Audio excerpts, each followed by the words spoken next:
안녕하세요. 산부인과 의사 황혜나입니다. 오늘은 갱년기에 대한 얘기를 좀 해보려고 해요.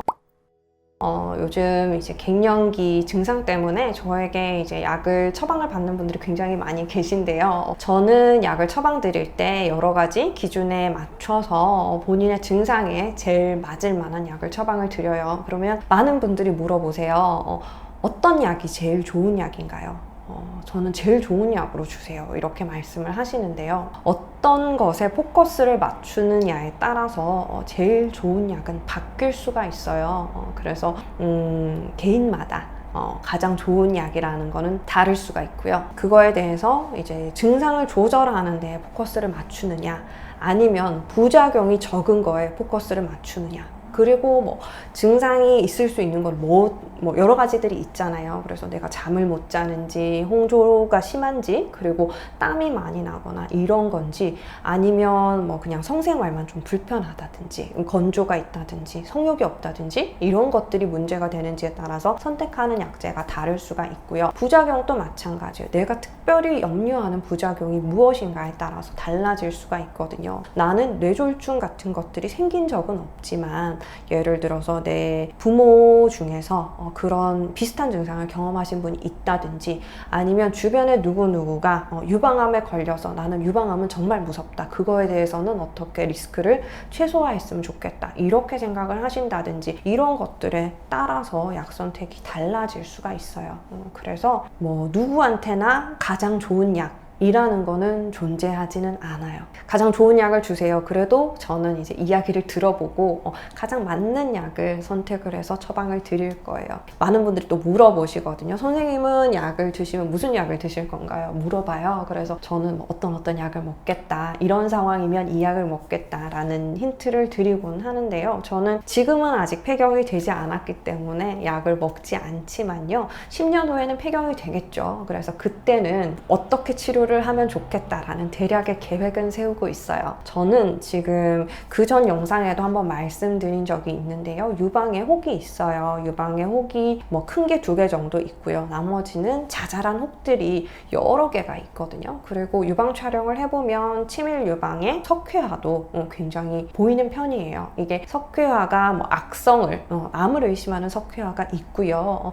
양성인 거, 암이랑 관련 없는 석회화가 있는데요. 제가 가지고 있는 거는 양성이에요. 암이랑은 관련이 없는 거긴 한데, 없는 거보다는 있으면 좀 마음이 쓰이죠. 그래서 저는 유방에 신경이 많이 쓰이거든요. 저는 유방 쪽을 먼저 해결을 하고 치료를 받고 싶고요. 조만간 유방 혹을 제거하는 수술을 받을 거예요. 많은 분들이 혹이 있으면서도 약을 드시기도 하는데요. 혹 사이즈가 굉장히 작다든지, 암이랑 전혀 관련이 없는 거라든지, 하나밖에 없다, 뭐 이랬을 때는 조직 검사 해보고 이게 문제 없는 혹이고 호르몬제를 먹었을 때 특별히 더 커지지 않는다, 이랬을 때는 혹을 가지고도 호르몬 치료를 충분히 하실 수 있어요. 그런데 저는 이게 커나가는 걸 보는 거라든지 이런 것들이 계속 마음이 쓰인단 말이에요. 그래서 저는 이제 성격상 이거를 다 수술을 해놓고 그렇게 호르몬 치료를 시작을 하고 싶고요. 그리고 호르몬 치료를 했을 때는 저는 바르는 약을 사용을 하고 싶어요. 바르는 약제제는 지금 나오고 있는 거는요, 현대약품에서 나오는 디비겔이라는 게 있어요. 그거는 피부를 통해서 흡수되는 호르몬 제제거든요. 그래서 먹는 약보다 좀 직접적으로 이제 스며들면서 효과를 발휘를 하기 때문에 효과 발현도 빠르고요, 증상이 좋아지는 게 꽤 빠르거든요. 그리고 적은 용량을 써도 효과를 발휘를 할 수가 있어요. 우리가 약을 먹으면요, 먹는 약으로 복용을 했을 때는 이 먹는 약이 그대로 흡수가 다 되는 게 아니라요, 위장에서 좀 망가지고 대사가 된 다음에 남는 거가 작용을 하게 되는 거거든요. 우리가 소화작용을 이겨낸 애들만 있는 거예요. 어디로 가서 녹여지고 부서지고 대사가 된 다음에, 그래서 이제 남는 것만 나한테 흡수가 되는 거거든요. 간 기능이 안 좋다든지 이런 분들은 먹는 약 못 드시잖아요. 그럴 때는 이제 먹는 약 대신에 바르는 호르몬 제제로 대체를 하기도 하거든요. 약을 투여를 하지만 간에 부담이 좀 적을 수가 있고요. 많은 용량을 쓰지 않기 때문에 뇌졸중이라든지 혈전이 생기는 이런 질환에 대해서 조금 염려를 덜어줄 수가 있어요. 기본적으로는 저는 경피용 흡수시키는 그런 제제를 사용을 하고 싶고요. 그리고 이거는 자궁이 있으면요, 단독으로 사용할 수는 없거든요. 프로게스테론 제제를 따로 복용을 해줘야 돼요. 지금 현재 그래도 유방에 대해서 가장 악 영향이 적다고 알려져 있는 약은요, 마이크로 프로게스테론이라고 미분화 프로게스테론 제제예요. 그게 그래도 유방암이라든지 이런 거랑 관련성이 가장 떨어진다고 하거든요. 그래서 호르몬 그 프로게스테론 제제 중에서는 이 미분화 프로게스테론을 선택해서 복용을 하고 싶어요. 이거는 약 이름으로는 유트로게스탄이라고 있어요. 이게 뭐 산모들도 많이 사용하는 약인데요. 출혈이 있었다든지 이럴 때 프로게스테론을 공급하는 용도로 사용을 하는데, 어쨌든 굉장히 안전한 약이고 비교적 부작용이 적은 약이고요. 간혹가다 설사하는 분들이 있기는 해요. 기름지다 그래야 되나? 그런 느낌인가 봐요. 그런 경우도 있기는 한데 대부분은 잘 드세요. 그래서 저는 이 바르는 약을 기본적으로 사용해서 에스트로겐을 공급을 하고요. 먹는 이런 미분화 프로게스테론을 복용을 해서 자궁 내막을 보호하고 이런 방식으로 약을 먹고 싶어요. 지난번 영상 중에서 제가 유럽 여의사의 건강 유지 비결, 미모 유지 비결, 젊음을 유지하는 비결에 대해서 말씀을 좀 드렸었는데요. 그 영상이 아직 편집 중이거든요. 언제 업로드가 될지 모르겠지만 그 선생님도 이런 방식의 이제 호르몬 치료를 선택을 하고 계셨고, 몇 년 동안 아무 부작용 없이 잘 사용을 하시고 여전히 젊은 상태, 좋은 몸매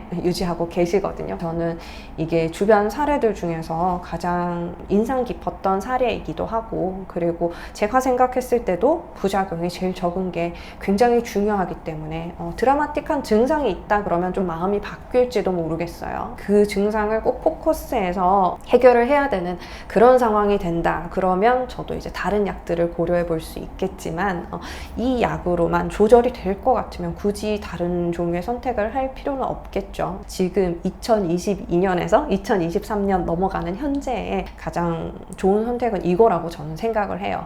그래서 많은 분들한테 처방을 드리고 싶은데요. 좀 망설여지는 부분이 뭐냐면 이 먹는 제제를 같이 병용을 해야 된다는 거예요. 모든 분들이 약은 최소화를 하고 싶어 하시거든요. 그래서 약을 될 수 있으면 적게 먹고 싶다라고 생각을 하시기 때문에 어차피 하루에 하나의 약을 먹어야 되는데 왜 바르는 것도 바르고 먹는 것도 먹고 이러기가 싫으신 거예요. 그리고 또 한 가지 좀 안 좋은 점은 이 바르는 제제가 보험 적용이 안 돼요. 일반적으로 호르몬 제제는 갱년기 증상이 있었을 때는 보험 적용이 돼서요 굉장히 저렴하거든요. 그래서 한 달 약을 드셔도 웬만한 뭐 건강기능식품 이런 거에 비해서는 뭐 5분의 1, 10분의 1 가격으로 약을 드실 수가 있어요. 그러면서 효과는 훨씬 더 좋거든요. 그런데 이제 이 바르는 제제는 보험이 안 되기 때문에 금액적으로 부담스러울 수도 있고요. 발랐을 때 피부가 좀 민감하신 분들이 있거든요. 그거를 좀 싫어하시는 분들이 계시더라고요. 그래서 저는 저한테 만약에 다른 증상들이 없고 나는 호르몬 치료를 하고 싶다, 어떤 게 좋겠냐라고 이제 물어보신다면 이거를 제일 먼저 추천은 드릴 것 같고요. 그래도 이러한 불편감은 좀 감수를 하셔야 한다, 그런 이제 전제하에서 처방을 드리고 있거든요. 실제로 이 처방이 뭐 어렵지는 않지만 간단하지도 않아요. 그래서 공부를 뭐 계속 하고 계신 분들은 최신 트렌드에 좀 민감하신 선생님들 같은 경우는 뭐 호르몬제를 처방을 드릴 때 바르는 옵션에 대해서도 말씀을 하실 거고요. 일반적으로 기존에 써오던 것만 계속 쓰시던 선생님들은 바르는 제제에 대해서 좀 거부감이 있거나, 왜냐하면 자기가 경험이 없기 때문에 그렇거나 아예 이거의 존재에 대해서 모르고 계실 수도 있어요. 그러니까 갱년기 치료를 하셔야 한다 했을 때는 이런 갱년기 치료 경험이 많은 그런 클리닉에서 상담을 해보시고요. 어떤 데가 좋은지 모르겠다 하셨을 때는 대학병원 가보시는 것도 방법이에요. 대학병원에는 내분비, 그런 이제 폐경 상태를 꼭 담당하는 교수님들이 계시거든요. 그래서 그런 조언을 얻어보시고 그렇게 이제 진단을 받고 치료를 시작하시면, 치료가 어느 정도 안정기에 접어들면요 계속 똑같은 약 반복해서 드시기만 하면 되거든요. 장기간 계속 대학병원에 다니실 필요는 없고 그거를 가까운 병원에서 처방 받으셔도 되니까, 첫 번째 상담을 하실 때는 조금 더 신빙성이 있는 사람, 좀 전문가 포지션에 있는 사람을 찾아가 보는 것도 좋을 것 같아요. 그래서 오늘은 제가 갱년기가 되면 어떤 약을 먹을 건지에 대해서 말씀을 드려봤어요. 이전이랑 좀 마음이 바뀌었거든요. 그래서 업데이트를 말씀을 드렸고, 바르는 제제 굉장히 좋고요. 뭐 홍조라든지 열감, 그리고 땀 흘리는 거 이런 것들 조절해도 굉장히 좋고, 질 건조증도 굉장히 빨리 좋아지거든요. 그래서 저는 뭐 굉장히 의미가 있는 치료법이라고 생각을 하고 있습니다. 여러분께도 추천을 드려요. 오늘 영상 봐주셔서 감사합니다. 다음 시간에 또 뵐게요. 바이바이.